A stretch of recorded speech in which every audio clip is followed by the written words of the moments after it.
Welcome to Research Renaissance, presented by the Karen Toffler Charitable Trust.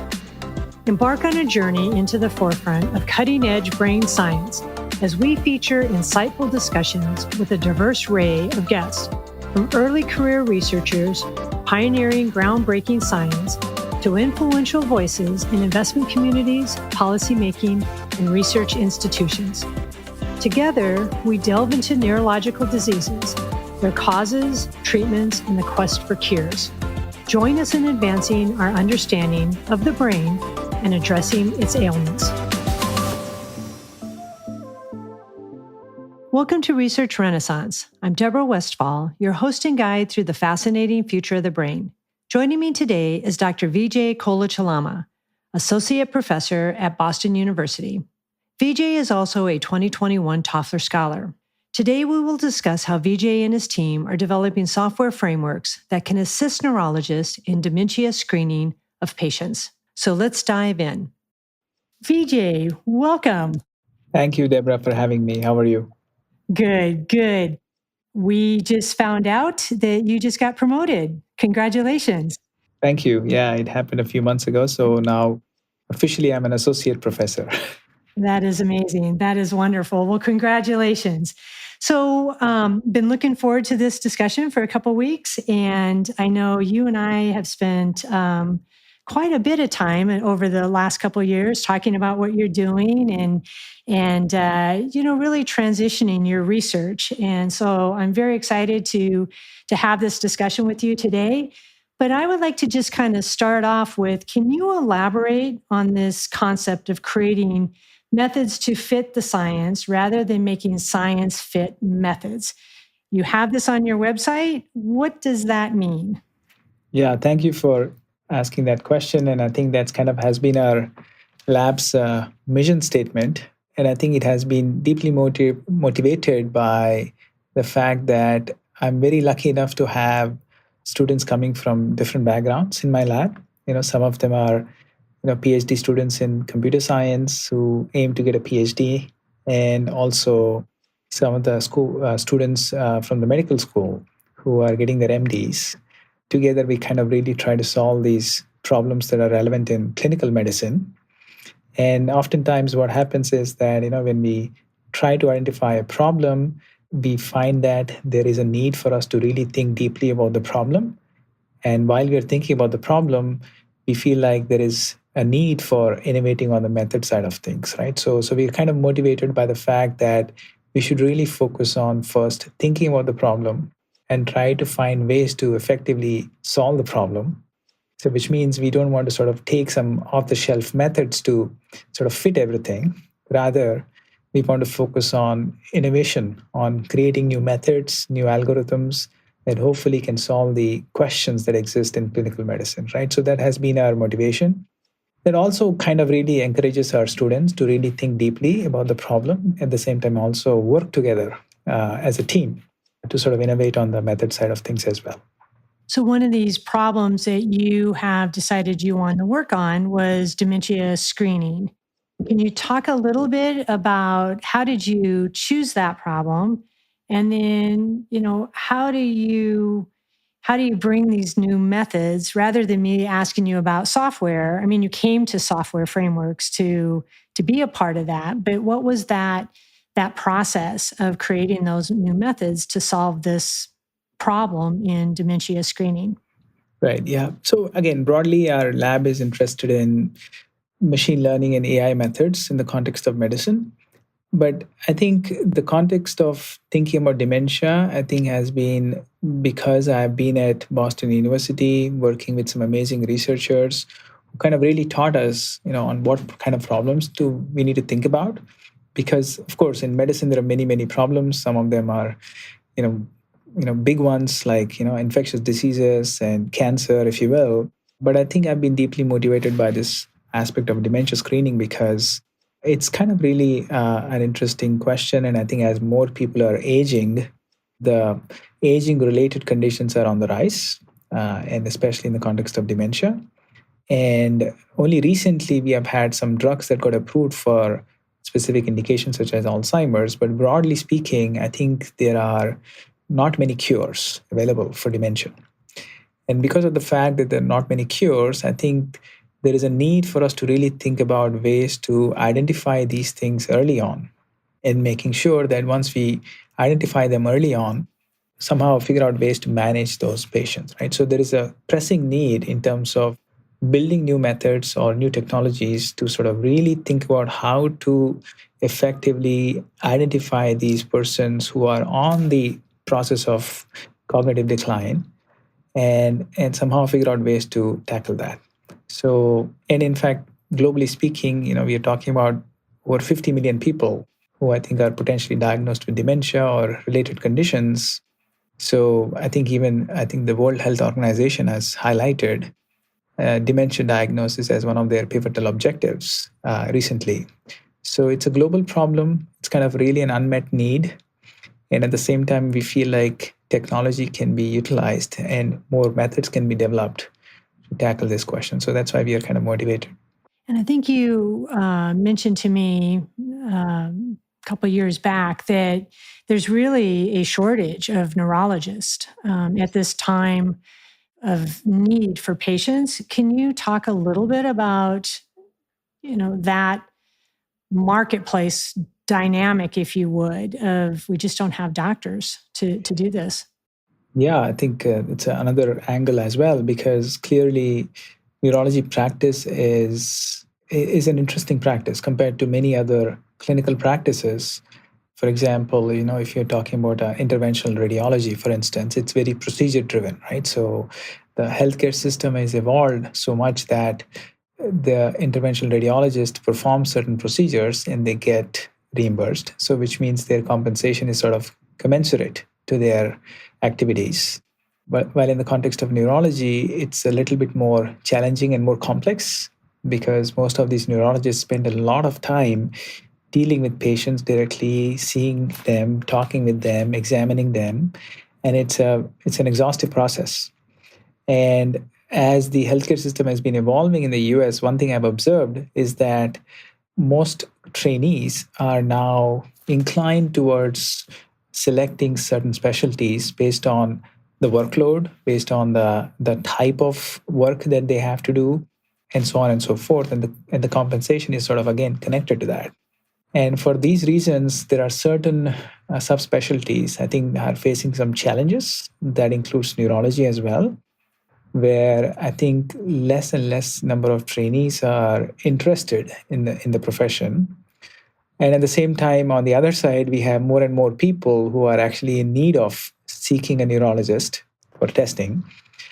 So it's kind of really like an interesting problem right now, which I think is becoming concerning, because we need more neurologists because we need to see more patients, but yet at the same time, not many people want to be neurologists, right? So I think there is clearly that shortage, which I think is only getting worse over time. And maybe the reason why we also have to think about building these tools to address the shortage.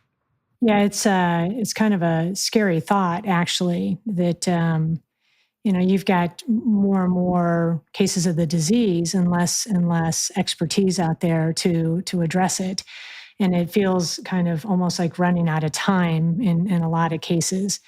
So you've chosen this hard problem. You have this faceted team to try to solve this through new methods. What has this team been doing the last couple of years, and what is it that the projects, your research, and the work that you're doing, and what have you produced, if I may ask? Yeah, I think again going back to the problem, right? So as I noted earlier, I want you to imagine a setting of a neurology practice, right? So in a neurology practice, a patient walks in most of the times with a family member, and the patient may have some signs of cognitive impairment that were observed by the family members. So they bring the patient.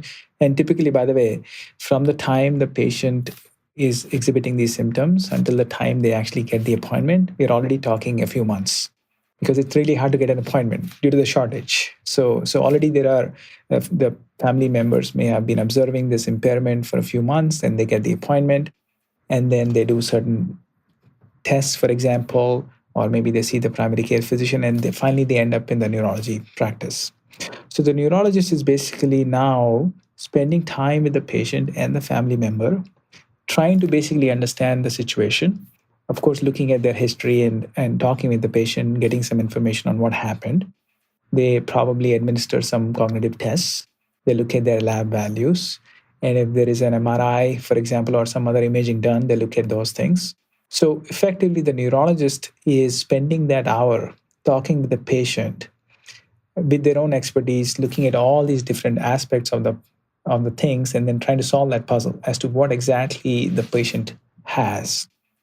It could be simplified in the sense that the first thing they want to understand is to what level is the cognitive impairment, which means does the person have like a healthy cognition, or is this person having some mild cognitive impairment, or is this person having some dementia, for instance.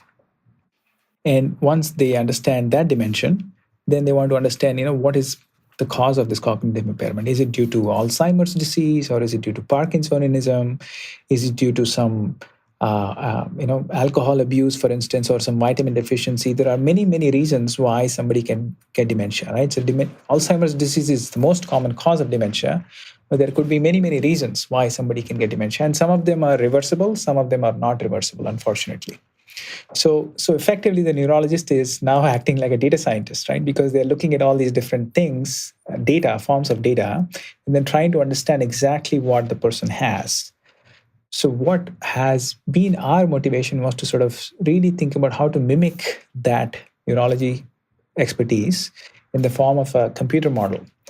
So our lab's quest has been to sort of really create a framework that can be that has the ability to process all this information, starting from the patient level demographics, their lab values, their medical history, their family history, the medications that they have been taking, and physical examination results, neurological examination results, some cognitive test results, and if available, all the imaging that is done, and then process all this information to sort of do the same thing that the neurologist is kind of trying to do, which is effectively try to understand those two dimensions. One is the person cognitively impaired? How are they doing along this functional spectrum? And at the same time, if the patient seems to have some kind of impairment, how do you sort of understand what kind of impairment they have and how that impairment has been caused, right? So that's been our quest over the past few years. And finally, I think we are at a stage where we have some really interesting results. Some of the papers have been published, and more recently, we also have some other work that is going to get published, which I think is kind of showing a proof of principle that our framework can handle this multi-modal data and then processes all this information to sort of make that assessment. And what you're talking about is not to replace the neurologist, it's to maybe be an assistant. Do I understand that correctly? Absolutely. At the end of the day, it is absolutely important for the patient to see the doctor and the doctor to see the patient and take that time to do those things. What we are hoping is to sort of create tools that can be assistive in the neurology practices and even upstream. For instance, if you think about a primary care setting, they may or may not have the necessary expertise, like the neurology expertise, to sort of do that first pass assessment. So, I mean, in an ideal world, we can imagine that if a patient is first approaching a primary care center with whatever information they have, and if our tool is somehow augmenting the primary care assessment, then perhaps we can somehow identify these conditions early on before things get worsened. And at the same time, if the neurology practice is overwhelmed in terms of seeing many, many patients, perhaps one way to think about it is to take this framework and then do that first pass assessment so that at least the neurologist can actually see what the computer model is trying to do here so that their assessments can become more efficient over time. Right? So that has been the goal, truly to be assistive in different practices. And the technology that you're using is, I would assume, artificial intelligence, maybe some machine learning, some big data analytics. Can you talk a little bit about the value of these technologies and what's emerging and how that's helping you with your quest? Yeah, I think when we started off, I think our questions were simpler, and because we were also learning what are the right questions, etc. So when we started off, yeah, we had some PhD students, very smart of the as kids, and then some MD students who started off asking simple questions, which is, can I, for example, take basic stuff like basic demographics and basic cognitive tests, and then let's say an MRI scan, and then see if this person has Alzheimer's disease or just healthy cognition. Just a very binary set of questions. It's a binary question, and we did well on those questions. That was our starting point. But over time, we sort of also evolved further in terms of asking harder questions, because it's not just about binary assessment in a clinical setting, right? So the questions are much more complicated. So we started asking more complicated questions or more realistic ones. And at the same time, we also have seen this revolution in AI, where what used to be a standard set of neural networks that allowed us to process, let's say, neuroimaging scans, we now have the capability, especially with the generative AI revolution, our ability to sort of expand further on, just not looking at neuroimaging alone using a single neural network, but our ability to sort of process all this information, this multimodal information, using these sophisticated generative AI frameworks, which allow us to sort of tackle this information and then sort of also at the same time, solve these harder questions. A revolution, I think, is happening, and we are really excited to see that, and at the same time also embrace that to see if we can build our own frameworks to specifically address these questions in dementia. So you use the term neural networks. Can you just expand for people that may not understand what a neural network is? What is that? A neural network is a framework which allows, at least I think back in the days when neural network was defined, I think they wanted to somehow think about how brain, the real neural network, operates in terms of the neurons and the axons and the spikes and everything. And I think the folks who have come up with a computer algorithm to sort of mimic that kind of real neural network have created these artificial neural networks on the same principles. The idea that there is an activation happening after a neuron signal is, gets the information, and based on this simple activation, you can really think about how the neurons actually are going to fire, right? So by thinking about a single neuron and how the activation is going to allow the neuron to fire, now you can imagine many, many, many neurons that are connected, which potentially can also pass this information and then fire, right? So the idea is that if you have a computer model that is somehow mimicking the real neural network of neurons firing, then perhaps you are somehow simulating this model to make some decisions on certain tasks, right? So the neural networks have evolved from the concept of the real neural networks. The artificial neural networks have evolved from the concept of real neural networks. And I think over time, the sophistication of how these artificial neurons are connected in the form of a network has grown better and better with the advances in hardware and software. And now we have neural networks that can have billions and billions of artificial neurons that can work together to sort of address a specific task. And what I'm hearing is that they're kind of working like a brain. They're taking in a lot of information and making those unique connections versus, the old software. If this is happening, then that happens. If then, it's a much more dynamic connection to get to answers or observations. That's right. Yeah. So those rule-based systems, I think, have evolved with more sophistication to now tackle much more complex questions based on these neural networks. So you started with some simple questions. You started asking more complex questions. You have now a framework in the form of, and even some software. Can you talk about the evolution now? Because you're moving from research to kind of almost productizing. You're moving towards that. Can you talk about where that evolution is and what you've been doing to really actually make this of use in the clinical setting? Yeah, I mean, that's actually what I'm most excited about today because, I mean, we as academicians, we think about science, we think about addressing some of the questions, for instance. But I think what excites us every day is to really think about how to translate some of the things that we are developing in our lab to a real world setting. And I think one best pathway to think about is to commercialize some of these tools so that ultimately these things can be really utilized in a clinical setting, right? So that's what we've been really focused on. And one of the things that we've been thinking is to sort of think about how to package these set of models that we have developed in the form of a software. And hopefully the software can, because it's AI based, so it's kind of software. So how the software can hopefully be integrated within different clinical practices. And it has been an exciting journey so far to really think about it. We're not there yet, but we're hoping to get there, where ultimately what we want to see is that such software tools can be utilized in clinical practices, especially neurology practices, and hopefully upstream in primary care settings. Because ultimately, the true value of building any AI system is when it is being useful.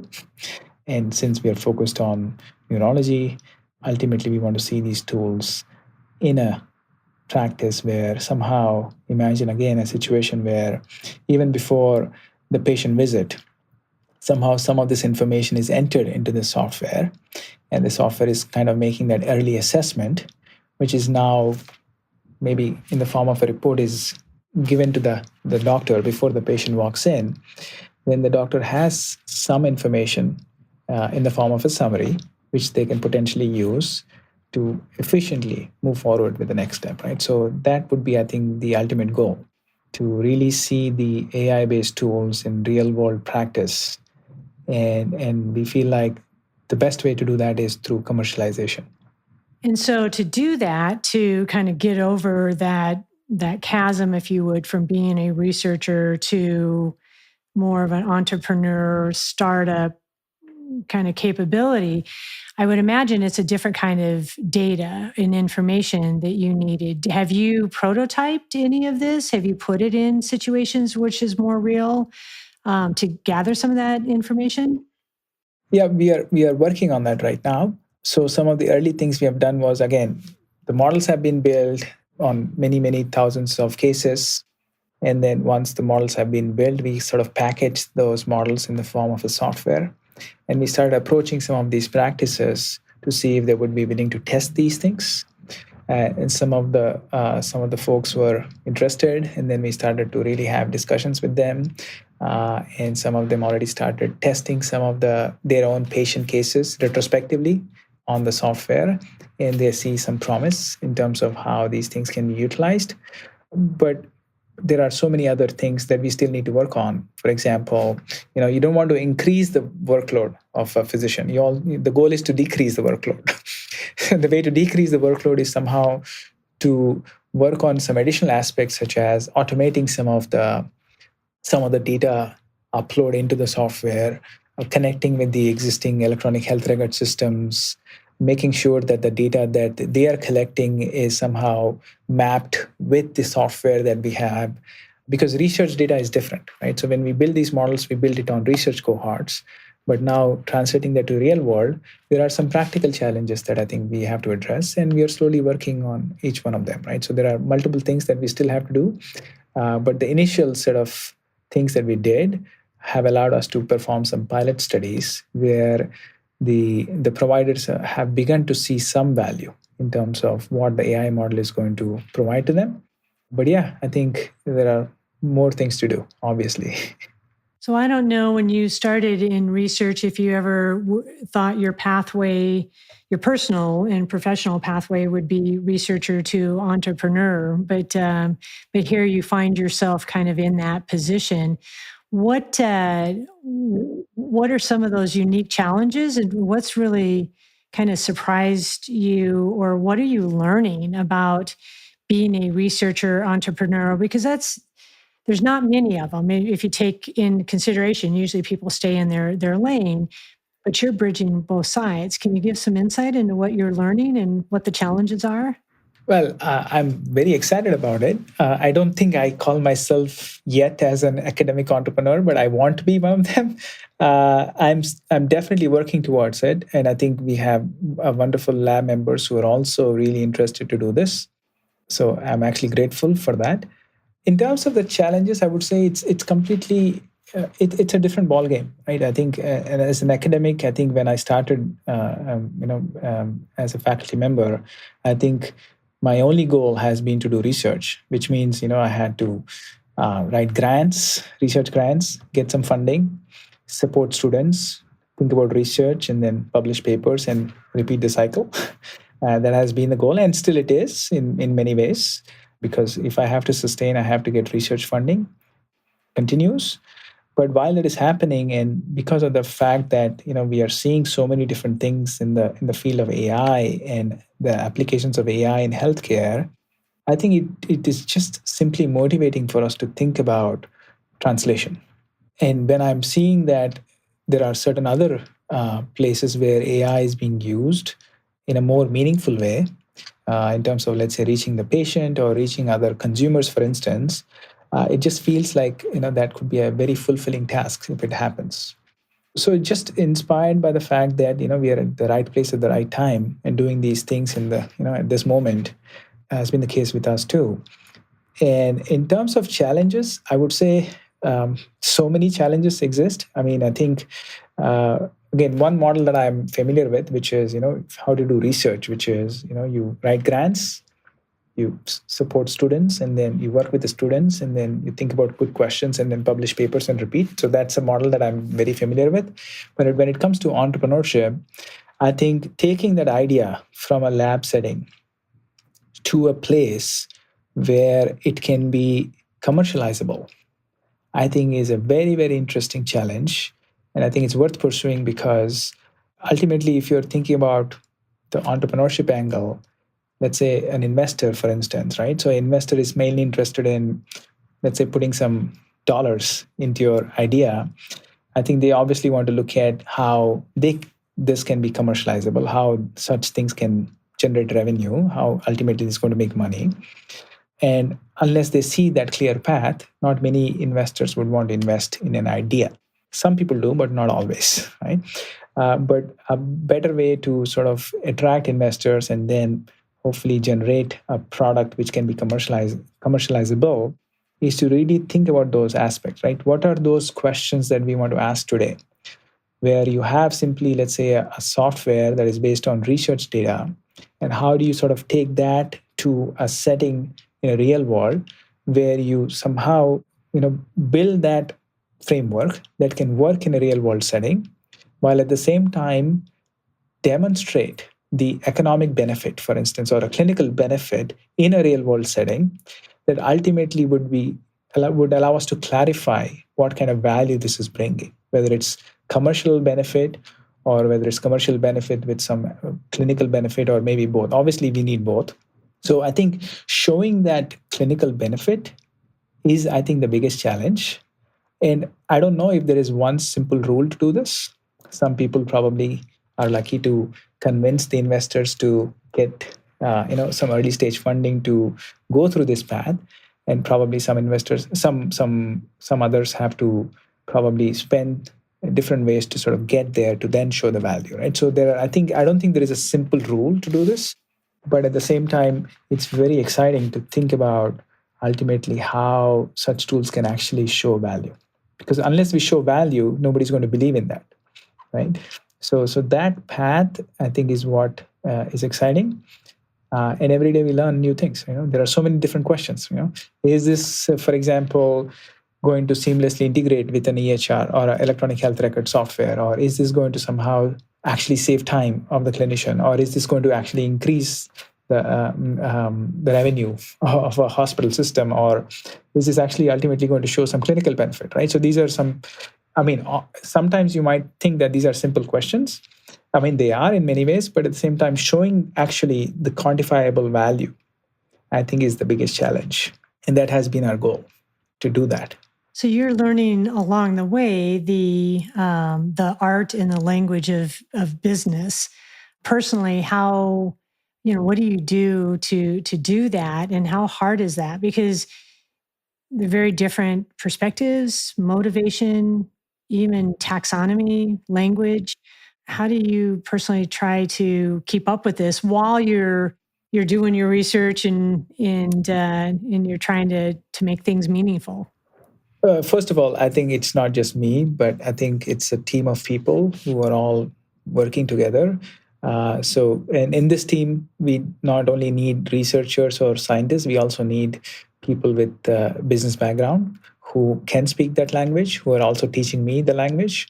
But I think more importantly, beyond the team that we have, we also need a lot of advisors. We need to reach out, right? So I think one of the things that I have learned in this process is the more people you talk to, the better it is, because we're not just talking about clinicians, we're not talking about just providers, we are talking about administrators, we're talking about industry folks, we're talking about investment community, we're talking about all these different people who are at the front line, if you will, who are the ones seeing all these real world challenges and then solving them. So one of the things that I'm trying to do is to reach out to as many people as possible, get their advice, get their perspective, critical feedback most of the times, which is great because that's helping us to do better. And yeah, and I think as we're also at the same time building a team. And when I say team, obviously initially when we started, we only had the tech team, if you will, or the clinical tech team. But now we are expanding beyond that to think about how to bring software people, how to bring people who have had experience with clinical aspects, clinical coordinators, obviously clinicians, administrators, and of course the investment community, where we go and say, look, this is what we have, we want to sort of translate these things. Some of them gave us some very constructive feedback. And yeah, I think that journey towards translation, I think, can be successful, hopefully, if you meet more people, get their advice. Who I think, one thing I also realized in this process is the more people I talk to, the more people actually want to help me, which is great, right? So because of course there are going to be some critiques, etc., but overall, I found that many people actually want to help, which I think is great. Yeah, I think what you're saying is, innovation just takes a lot of risk taking, personal as well as the group. And what I hear from you is it doesn't feel that risky. It feels like, well, this is the normal thing that we should do. We should reach out. We should get critical feedback. We should, listen to people if they have different ideas. We shouldn't always assume we're going to hit a home run on the first meeting. But I don't think that comes natural for most people that are trying to maybe, travel the same pathway. Do you have thoughts on this, taking risk and thinking out of the box to achieve an outcome? Uh, I think it's a great question. I think risk is there in everything we do. I don't think I can say that doing academic science is not risky, right? So, for example, I apply to 10 different grants, I probably get one. So if I'm lucky, right? So there is a risk there too. I guess academicians, again, I don't want to generalize it, but most of them, for example, we are used to that risk because we know that risk. We know the risk of okay, what, if I have to get a grant, I have to apply to 10 of them. So they're used to that kind of a risk. Similarly, there is obviously a risk in terms of doing an experiment. If that fails, they understand the risks involved, right? Similarly, if a paper gets rejected, they understand the risk involved in that in terms of trying at some other place. I would say the risk with respect to translating a tool, of course, is different for sure. And I think for those people who are familiar with that, they understand the nuances clearly. But I think, again, not every idea is commercializable. That is something that I've learned. There are certain ideas that can be commercializable only because, ultimately, when we talk about commercialization, truly speaking, it's about showing the economic benefit. So, and maybe certain ideas have very clear value proposition. Maybe some of them, it takes a while to understand the value proposition. So, yeah, so I think the risk involved in that process is to sort of really think about how to define that value. And for some people, maybe it will take a longer time, and that might be perceived as more risky. But ultimately, if you are doing those steps and if you're able to understand the value, and then maybe if you're able to think about commercialization, then it's a calculated risk. But yeah, I'm not saying every company is going to be successful for sure. But I think at least going through these basic steps, I think what would happen is I think you will then have the appetite to face that risk, um, and hopefully, hope for the best. Yeah. Yeah. Well, I would imagine too, your personal journey of growing as a leader has really, you know, that has been probably an interesting, evolution through all this that you're doing. You've talked about the team several times, and you can hear your pride in your voice when you talk about them. What do you do to keep this interdisciplinary team, and growing team focused and motivated and in a collaborative, healthy way? Uh, I think the idea of building a lab with multidisciplinary expertise, I think has been something that only keeps getting better and better. I mean, I had some idea before. Now I have a better idea in terms of how to think about a multidisciplinary lab. I would say part of it is luck for sure, right? I've been very fortunate that I had some really motivated students right at the beginning who kind of really laid that foundation that other people are now following. But at the same time, one thing I've realized is that finding the right people, I think, is a little bit of an art as well. And I feel like one of the principles that I follow when I'm trying to have somebody work with us, of course, they're going to be passionate. Of course, everybody's smart and hardworking. So those, I think most of the people check those boxes for sure, right? I mean, these days, who is not smart, right? Everybody's smart, everybody's hardworking, everybody's talented. But I'm looking for humility as one aspect. Like, I think when you start engaging with a person, when you sort of really spend a little bit of time talking with them, you get it. You get that they are very, if they are humble, and at the same time, with all the other qualities that I listed, it kind of becomes a very natural thing for them to be collaborative. And because of the fact that they are collaborative and humble, they get things done, right? So I think those are the qualities that I look for, because I think in this day and age, there is no dearth of talent. Right? There are many, many, many smart kids who come every year. But at the same time, of course, they have to be passionate on the specific health angle and AI and medicine. So maybe that's kind of a smaller list of people. But I think when you look for that humility, you feel like you've engaged with that person and that resonates well. So I think most of our lab members are that. Right? So they're very humble, they're very in all the other boxes. So it's so easy for me after that. Yeah, that's very wise and that's wonderful. It must be a lot of fun to work with you and your team. You mentioned the investment community and having to be able to tell the story and have the data to really kind of scratch their itch and meet their needs when they're separating themselves from their money. Can you talk about how that securing funding is so important for research, especially when you're doing something kind of new and innovative, but then also on the side of the innovation and trying to commercialize? Can you talk a little bit about your experience there? Well, I think, yeah, absolutely. But again, this is where I have to be grateful for the Toffler Trust for giving us the pilot funding that I think led to this stage for us, right? So we're truly grateful for that, because I think the mission statement of your trust, I think, is amazing, because you want to fund those early career researchers who are willing to take some risks, and probably they don't fit in the traditional model of getting let's say government funding from, let's say, NIH or something. And so for that, I'm truly grateful.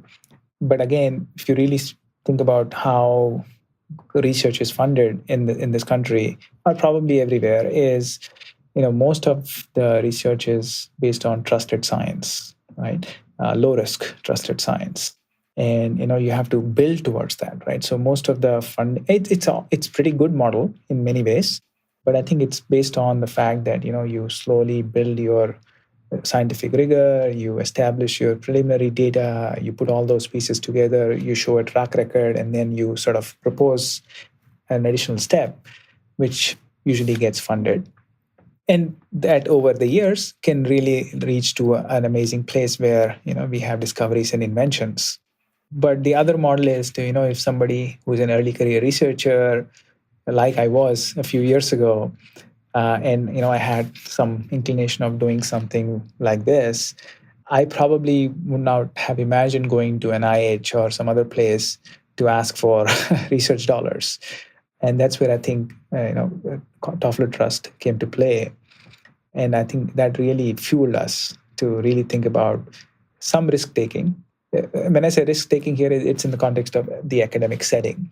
And fortunately, we were able to make some progress based on that.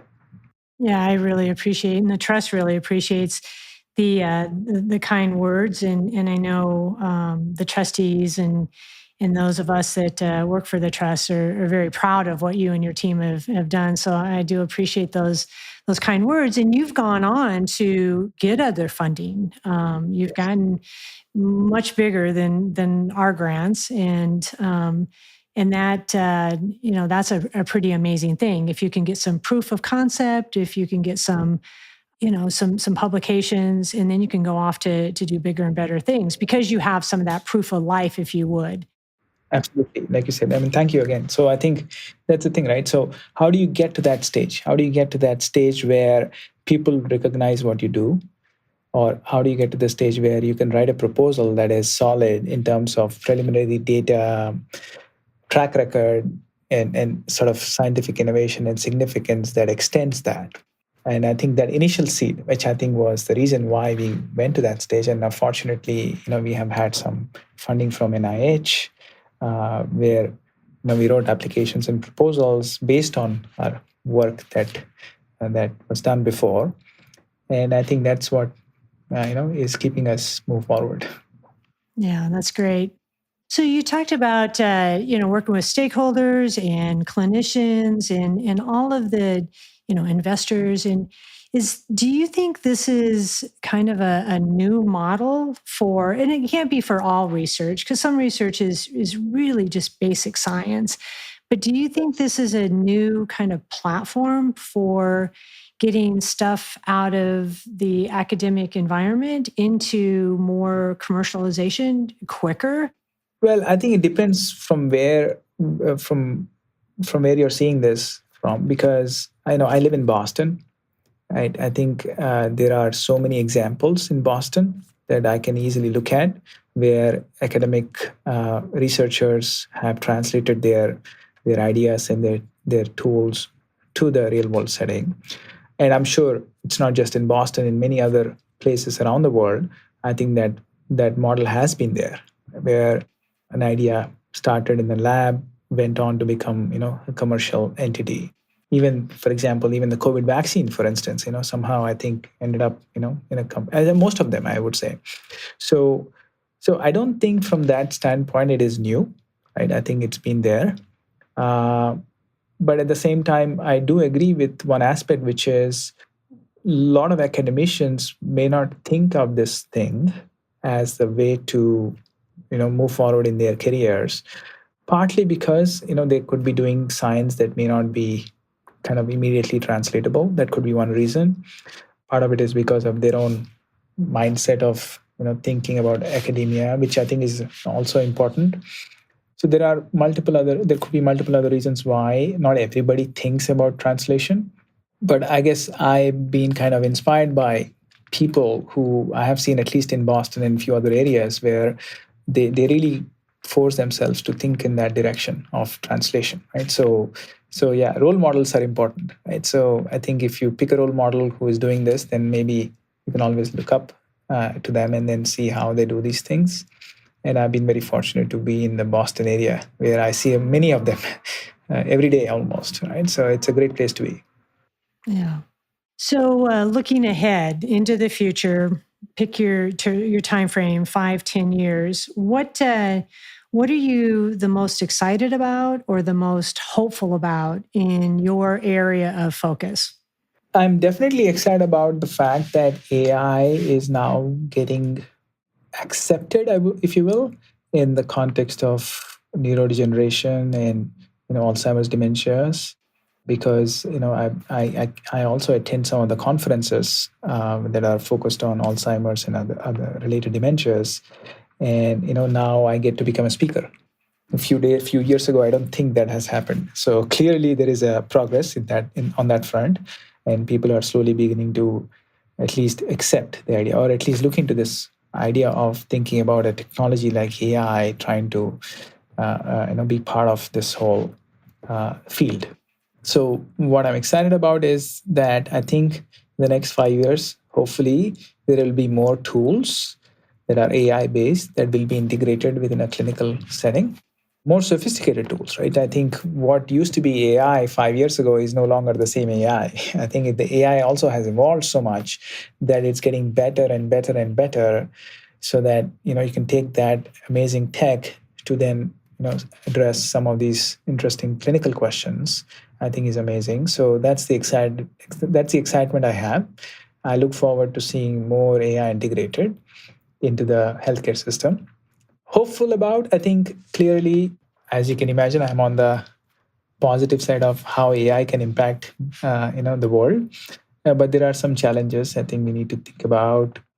For example, ethics and biases and etc. AI is probably prone to do some weird things. So what I'm hopeful about is the fact that as a research community, we'll come together to also solve these challenges, so that any AI that is going to be integrated in the future is going to be beneficial than causing any harm. Right. So that's my hope. Yeah. Do you think in the future, not only will it be able to take the information and, make these connections and give some sort of insight into, what's happening from that data, do you think it's possible that it will actually kind of shape research and say, you need to start researching in this area or that area and be more kind of proactive in setting a research agenda? Yeah, I think it's already happening. I think again, the proliferation of AI based research papers over the past few years is ridiculous. I think when I started my faculty appointment back in 2017, there are not many AI researchers in NBU who are focused on medicine. But now I think more and more people are now embracing these tools. More and more researchers are focused on bringing these things to their own research proposals and getting those things funded. So I think also the government, like the NIH and other institutions, are also soliciting applications that are focused on AI and its applications. So it's happening. It's happening in multiple different ways, and not just the NIH, but also if you look at even foundations and other funding agencies, including the investment community, I think are interested in the potential of AI, not just within healthcare, but in many other sectors as well. Right. So I think it's happening. Clearly, today is a better day than 5 years ago, and I see that trend hopefully continue over a period of time. Yeah. Well, I share your hope too that the smart people and the people that work in this technology and will figure out a way to set those boundaries so that it's good and not as you said do no harm, right? I'm very hopeful for that, and I do think I do think we will reach that point at some point. This is very new, and we need to learn how to use it responsibly. And yeah, so I share that. Vijay, as we wrap up here, this has been great, and I'm super excited for you and your journey. But and there's probably others out there that would like to connect with you, maybe interested, maybe come to work for you, maybe have some money to give to you. How do people get a hold of you? Yeah, I mean, the easiest way is to send me an email, or at least go to our website, lab website. But my email address is vkola@bu.edu. But I'm happy to also share that information with you, Deb, so that if you're putting it on the podcast, then they can definitely use that to reach out to me. But yeah, I mean, if they're interested to see what we are doing, then they can always go to our lab website. We try to update it as frequently as we can, but email would be the best way to reach out to me if they are interested.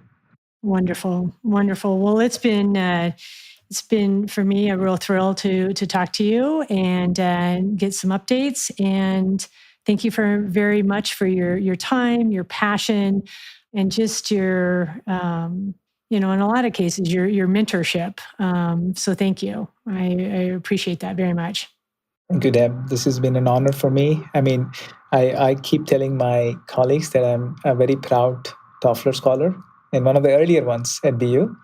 So I think I'm truly grateful for all the support that they've given to us. And I think that means a lot to not just me, but for my lab and hopefully for all the people who might be affected based on the tools that they develop. Thank you for joining Research Renaissance. For more information and to stay updated, subscribe for more episodes and visit our website at tofflertrust.org.